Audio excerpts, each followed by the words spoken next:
Tristin tewas secara tragis di tangan teman sekolahnya sendiri, Aiden Fucci. Aiden tega menikam Tristin sebanyak 114 kali hingga tewas. Apa yang membuat Aiden tega membunuh temannya sendiri? Oke, balik lagi dengan Fredian Sky. Di sini kita bakal bahas kasus paling tragis di tahun 2021. Baru-baru ini, negara bagian Florida, Amerika Serikat dikejutkan dengan kematian remaja 13 tahun bernama Tristin Bailey.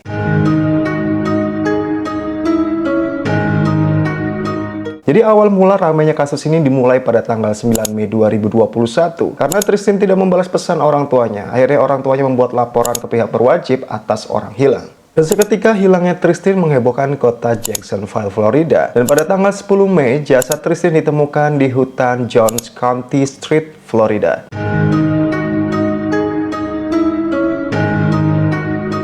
Ada beberapa sumber yang mengatakan Tristin menolak cinta Aiden. Apapun alasannya, menghilangkan nyawa seseorang itu tidak dibenarkan. 114 tikaman guys, kalian bisa bayangin 10 tikaman aja sudah bisa membunuh seseorang ya, saat itu juga gitu. Dan ini 114 kali tikaman, itu jumlah yang tidak biasa. Beberapa sumber menyebutkan bahwa mayat Bailey ditemukan oleh seorang pejalan kaki. Beberapa lagi menyebutkan bahwa ada seorang relawan yang memang sengaja membantu untuk pencarian tubuh Bailey ketika itu. Jasad Tristin dipenuhi ratusan luka tusukan guys. 46 diantaranya berada di lengan dan tangan Tristin. Ada di lengan dan juga tangan. Mungkin dia menghindari tikaman ketika itu ya. Ketika beberapa kali, bahkan ratusan kali, Aiden menusuk dan menikam Tristin ketika itu. Dan menurut ahli forensik, hal ini menunjukkan Tristin berjuang mati-matian untuk menyelamatkan nyawanya. Dan selain itu, jasad Tristin juga ditemukan dengan pisau yang di kepala Tristin. Nah itu berarti si Aiden tuh berhenti nikam si Tristin ketika si pisaunya ini udah nggak bisa dicabut lagi gitu.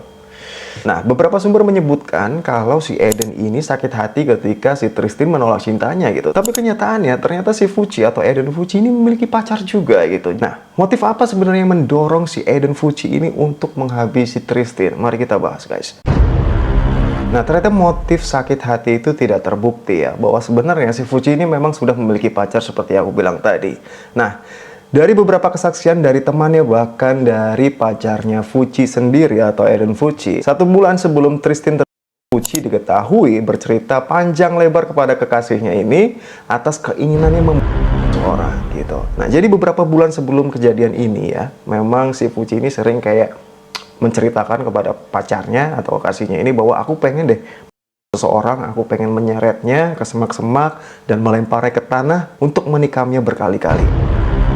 Dan bercandaan yang sering dilakukan Fucci kepada kekasihnya, dia sering meletakkan kayak pisau di batang lehernya si kekasihnya gitu ya, aku pengen seseorang deh kayak gitu. Itu aneh banget ya, berarti ini emang ada sesuatu atau mungkin ya psikisnya si Fucci ini emang harus diperiksa ya gitu. Ya ini orang kayaknya emang freak aja gitu, maksudnya kayak keinginannya atau hasratnya pengen ngabisin nyawa seseorang tanpa sebenarnya antara Fucci ataupun Tristin sendiri tidak begitu kenal dengan dekat. Ya mereka ini sebenarnya intinya hanya tumbuh di lingkungan sekolah yang sama saja gitu ya, di Akademi Patriot Oaks gitu. Nah untungnya sebuah kamera pengintai dari Pusat Fasilitas Durbin Utara itu menangkap seorang yang cocok dengan deskripsi Bailey ya, atau juga Tristin Bailey, yang berjalan dengan seorang pria sekitar pukul 1.14 pagi ya. Jadi awal terlihat itu memang pukul 1.14 pagi, kemudian tertangkap kamera lainnya lagi di sebuah Pusat Fasilitas Durbin Utara ini pukul 1.45 berjalan ke timur di Saddlestone Drive. Namun hanya 1 orang yang terlihat kembali ya, sekitar pukul 3.27 pagi. Dan antara pukul 1.45 sampai pukul 3.27 pagi itulah detik-detik Fucci menghabisi nyawa dari Tristin. Nah sehari setelah kejadian penikaman yang dilakukan Fucci kepada Aiden, itu sehari setelahnya memang Fucci langsung ditangkap ya gitu. Jadi penangkapannya juga didasari atas rekaman kamera pengintai yang menunjukkan Bailey dan Fucci berjalan menuju tempat di mana tubuhnya dibuang pada saat malam dia menghilang. Beberapa sumber juga menyebutkan bahwa Tristin juga katanya sempat lari ke arah hutan sambil membawa sepatunya, karena di situ posisinya luka tusukan itu tidak hanya terjadi di bagian dada atau lengan tangannya saja, tapi juga ada di pergelangan kaki. Dan itu berarti Tristin sempat melarikan diri hingga Fuji mendapatkannya kembali dan menghabisinya ketika itu. Dan memang kronologi lengkapnya tidak diceritakan secara gamblang oleh pihak kepolisian atas permintaan keluarga Tristin, karena itu akan terus membuka luka lama bagi mereka. Nah, menurut dokumen kasus tersebut yang berhasil dikumpulkan kepolisian saat ibu Fuji ini ya menceritakan atau mengabarkan bahwa ada penemuan mayat tak jauh dari sekitar rumahnya, Fuji menjawab singkat kepada sang ibunya itu, "Lalu hubungannya apa denganku?" Nah, bermodal laporan kehilangan keluarga Tristin, kemudian juga adanya beberapa bukti dari kamera pengintai atau CCTV yang ada di kota tersebut gitu ya. Akhirnya kepolisian tidak butuh waktu lama untuk mengidentifikasi dan menangkap Fuji atas tuduhan kasus pembunuhan ini gitu ya. Karena memang dari baju, kemudian juga ciri-ciri segala macam itu memang detail sekali, itu membuat kepolisian mudah menemukan siapa sebenarnya dalang dari kasus ini gitu. Hasil otopsi juga menunjukkan bahwa tidak adanya bukti pelecehan pada tubuh Tristin. Nah, itu berarti memang dari hasrat Fuji sendiri itu memang hanya ingin menghabisi nyawa seseorang saja gitu. Itu aneh banget. Kalian bisa bayangin anak umur 14 tahun punya hasrat ingin menghabisi nyawa seseorang, menghilangkan nyawa seseorang dengan tindakan yang begitu tragis ya. 114 tusukan, aku masih terngiang-ngiang sih 114 kali tusukan itu gitu ya. Oke, kita sedikit bahas ya tentang penjelasan dari kekasih Fuji bahwa katanya Fuji ini selalu membawa pisau yang diberi nama piker dan juga poker ketika dia berada di sekolah. Nah, hal ini juga menjadi bukti bahwa memang psikis dari Fuji sendiri ini memang harus diperiksa lebih lanjut lagi ya gitu. Ini cukup aneh ya, bahwa ini anak kayak maksudnya kayak ngapain ke sekolah bawa pisau gitu ya. Nah, katanya saat Fuji ini diinterogasi ya, kepolisian mendapati pisau lain di saku celananya. Jadi penjelasan atau juga kesaksian dari pacarnya Fuji bahwa memang Fuji ini memiliki beberapa koleksi pisau itu memang benar adanya ya. Dan hasil penggeledahan rumah Fuji yang dilakukan kepolisian juga ditemukan sebanyak 8 buah pisau saku buatan tangan serta sarung pisau lipat bak ya, serta kemeja dan juga sepatu yang masih berlumuran. Nah, ibu Fuji, Crystal Smith, juga didakwa dengan tuduhan perusakan barang bukti karena dia dituduh mengambil celana jeans bernoda putranya dari kamar tidurnya untuk mencucinya setelah penangkapan. Jadi setelah dilakukan penangkapan, ibunya Fuji ini juga mengambil celana jeans yang masih berlumuran untuk mencucinya. Pasalnya ditemukan adanya jejak di saluran pembuangan di rumah terduga pelaku. Nah, yang bikin aku salut dari kepolisian yang ada di sana itu memang detail banget ya. Ketika barang bukti itu tidak lagi ditemukan, mereka tuh bisa sedetail itu untuk mengecek saluran air, saluran pembuangan, adakah beberapa bukti yang memang dimusnahkan dari hal tersebut. Ya, memang terbukti akhirnya dari saluran pembuangan yang ada di rumahnya Fuji ditemukan adanya larutan deterjen yang sudah bercampur. Nah, karena bukti larutan deterjen dan juga beberapa tadi yang ada di saluran air itu, pihak berwenang itu mengatakan DNA-nya itu sama persis yang ditemukan pada tubuh Tristin gitu ya. Itu berarti ibunya Fuji memang terlibat atas penghilangan atau menghilangkan sebuah barang bukti ya. Nah, karena hal itu kemudian jaksa meningkatkan kasus ini menjadi tingkat pertama di Amerika. Tak hanya kasus pembunuhan yang ditingkatkan menjadi kasus pembunuhan pertama, tapi juga akhirnya Fuji akan diadili sebagai orang dewasa. Terlebih si Fuji ini memang tidak menunjukkan kayak rasa penyesalannya gitu ya, atau menyesali perbuatannya ini gitu. Karena di awal beberapa pertimbangan yang meringankan Fuji ini itu karena usianya masih remaja ya, karena masih di bawah umur lah ibaratnya gitu. Karena yang lebih menjengkelkan dan mencengangkan dari sikap Fuji sendiri. Jadi saat penangkapan Fuji oleh kepolisian, ketika dia digelandang masuk ke mobil polisi, dia mengambil handphonenya dan memposting sebuah foto selfie di Snapchat dari belakang mobil polisi dengan judul "Ada yang melihat Tristin akhir-akhir ini?" Dan hal tersebut dianggap oleh Larissa sendiri sebagai sebagai bukti bahwa tak ada penyesalan dari Fuji. Nah, itu bukti bahwa memang dari awal si Fuji ini emang udah aneh orangnya gitu. Tidak ada rasa penyesalan setelah dia menghabisi nyawa temannya sendiri atau teman sekolahnya sendiri yang sebenarnya dia nggak terlalu kenal, tidak terlalu dekat gitu ya. Dan masih sempat-sempatnya ketika polisi melakukan penangkapan di hari pertama, otomatis dia masih punya hak untuk pegang handphonenya ya. Dia sempat-sempatnya posting, siapa yang masih melihat Tristin baru-baru ini atau terakhir-terakhir ini katanya. Wah, itu gila sih.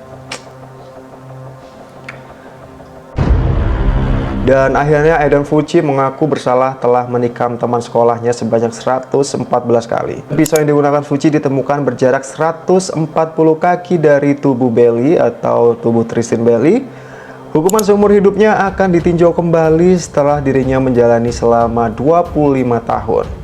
Dalam pengakuannya, Eden menghabisi Tristin di sekitaran Jalan County Street.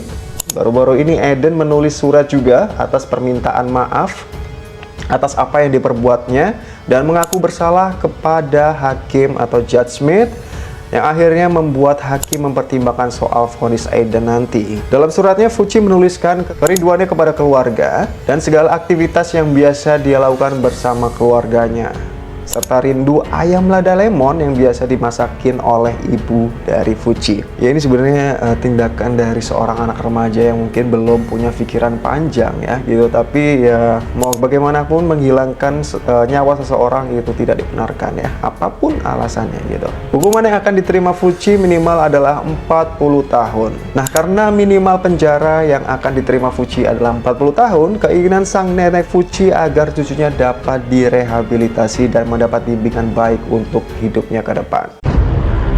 Dan momen memilukan yang ditunjukkan oleh sang kakak tertua dari Tristin, yaitu Alexis Belly, ketika menghadiri sidang di depan hakim, dirinya membuat perumpamaan yang sangat pilu. Jadi dia membawa gelas kosong dan juga beberapa batu-batu kecil berwarna hijau. Di depan hakim dia meminta waktu, kemudian dia mengambil beberapa batu yang ada di depannya tadi untuk terus memasukkan dan memenuhi gelas yang ada di depannya. Dan ternyata jumlah batu yang dibawanya itu adalah 114 batu. Itu menjadi perumpamaan yang sangat jelas dan sangat menyedihkan ketika itu, bahwa dia kemudian menjelaskan bahwa sebanyak itulah tikaman yang diterima oleh tubuh adik saya, yaitu Tristin Belly.